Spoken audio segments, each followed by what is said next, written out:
Una economía no es algo complicado, solo tiene muchas partes móviles, pero lo básico es que hay una transacción, y esa transacción significa que alguien hace una compra. Compra un bien, un servicio o un activo financiero.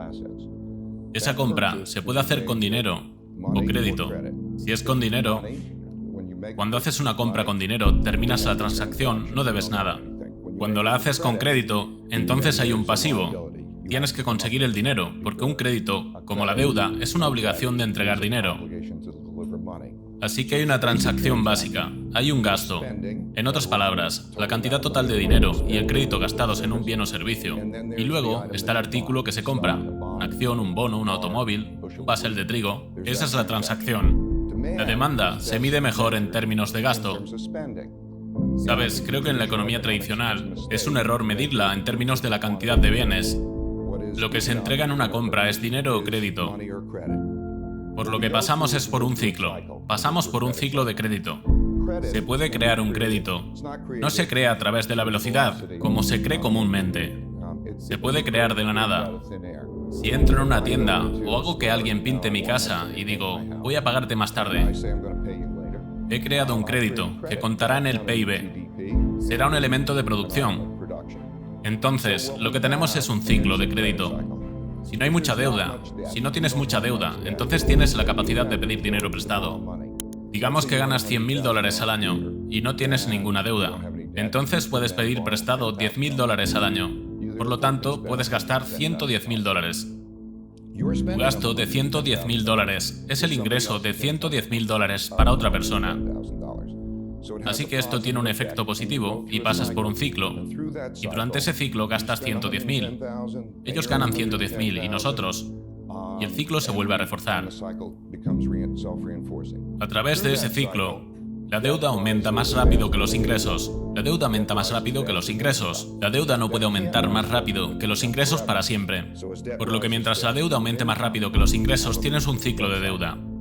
Mientras tienes... ¿Qué hace que ésta se detenga? Bueno, tradicionalmente, a medida que se reducen las tasas de interés, se crea... La deuda tiene tres efectos positivos. Si las tasas de interés son demasiado altas, entonces bajas las tasas de interés. La reducción de las tasas de interés tiene el efecto de facilitar el pago de la deuda. Tiene el efecto de hacer que los artículos sean más baratos para comprar a crédito, porque los pagos mensuales son menos. Tiene un efecto en el valor actual de los activos. Así que, si disminuyen las tasas de interés y tienes algo que tiene un flujo de efectivo, digamos una propiedad inmobiliaria o algo así, entonces hay un efecto en el valor actual que hace que esos activos aumenten. Esto produce riqueza y permite más préstamos. Y cuando se llega a una situación en la que ya no es posible bajar las tasas de interés, digamos que se llega a cero, alcanzas esa parte del ciclo finaliza. Entonces continúa un desapalancamiento. Ahora, el desapalancamiento significa que ya no se puede aumentar la deuda en relación con los ingresos. Cuando ya no se puede aumentar la deuda en relación con los ingresos, el ciclo comienza a funcionar en reversa.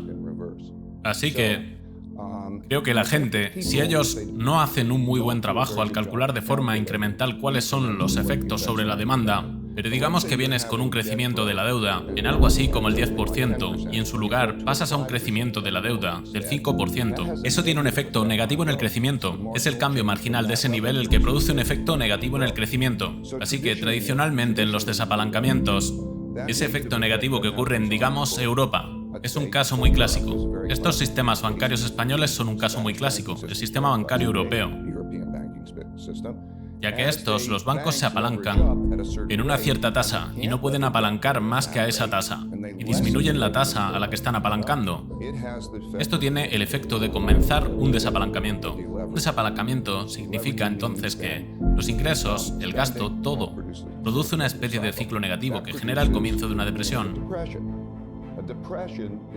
Una depresión es la fase de desapalancamiento en la que hay una combinación de austeridad y reestructuración de la deuda. Porque si tienes, es algo básico, si tienes demasiada deuda para pagar, tienes que hacer algo al respecto. Y cuando tienes demasiada deuda para amortizar y haces algo al respecto, hay un número limitado de cosas que puedes hacer. Puedes transferir la deuda o puedes transferir los recursos de los ricos a los pobres. Así que puedes tener una transferencia, por ejemplo, de Alemania a España. Esa es una forma de lidiar con eso. La otra manera es tener una combinación de austeridad y reestructuración de la deuda. Una reestructuración de la deuda significa que se reduce la deuda de una manera u otra. Se reduce la carga de la deuda a algo que sea posible pagar debido a los ingresos generados. Las reestructuraciones pueden tomar una de tres formas. Se puede, de hecho, reducir el valor de la deuda. Se reduce la deuda, digamos, se reduce a la mitad. Si la reduces a la mitad. Pero el problema es que las deudas de un hombre son los activos de otro hombre. Así que, cuando se reduce a la mitad, se ocasiona un gran efecto negativo de riqueza, por lo que, si hay un efecto negativo de riqueza, no se puede pedir dinero prestado, y existe ese problema. Por lo tanto, una reestructuración se convierte en un problema. Se puede reestructurar ya sea reduciéndola o de una forma u otra alargando los pagos. O puede bajar forzosamente la tasa de interés. Pero de una forma u otra, tiene que alinear los pagos con lo que están produciendo los flujos de efectivo para que pueda pagar ese tipo de deuda. Ese es un proceso muy difícil. Así que la depresión es la fase de desapalancamiento, cuando hay una combinación de austeridad y reducción de deudas. Un clásico. La depresión de 1930 a 1932, de marzo de 1933, en la que imprimimos dinero. O la tercera vía con la que se puede lidiar con esto es que se pueda imprimir dinero, esencialmente lo que llamamos imprimir dinero. La impresión de dinero significa que esencialmente una deuda del Banco Central es un compromiso de entregar dinero. Por lo que, si un banco central introduce en el sistema una cierta cantidad de dinero cada año, se pueden aliviar las cosas. Piensa en la reducción de la deuda, algo que tal vez sea una deuda, y dices, voy a reducirla a un nivel que pudiera ser sostenible. Y la reduces al 50%. Eso tiene un efecto negativo de riqueza, un gran problema, realmente malo. Si es una deuda de 10 años, tal vez eso sea equivalente al 5% anual durante 10 años. Si en su lugar se coloca el 5% anual, para esa persona que, por consiguiente, puede pagar esa deuda, que puede reducir la deuda, ese 5% anual no es gran cosa. Y entonces la monetización, en todos los apalancamientos al final se imprime dinero, es parte de la mezcla. Ahora, los mejores desapalancamientos son aquellos en los que existe un equilibrio de las cosas. En última instancia, hay que reducir la relación entre la deuda y los ingresos. Entonces, las formas en las que, en última instancia, habrá un equilibrio de las tres cosas. Esas tres cosas nuevamente, habrá una cierta cantidad de transferencia de riqueza, habrá una cierta cantidad, llamémosla 4 cosas, una cierta cantidad de austeridad, una cierta cantidad de reducciones de deuda y una cierta cantidad de impresión de dinero. Las amortizaciones de deuda y la austeridad son deflacionarias. La impresión de dinero es inflacionaria. Si se puede lograr el equilibrio correcto de esas cosas, entonces habrá lo que yo llamo un hermoso desapalancamiento. Un desapalancamiento. Cuando se observa desapalancamiento,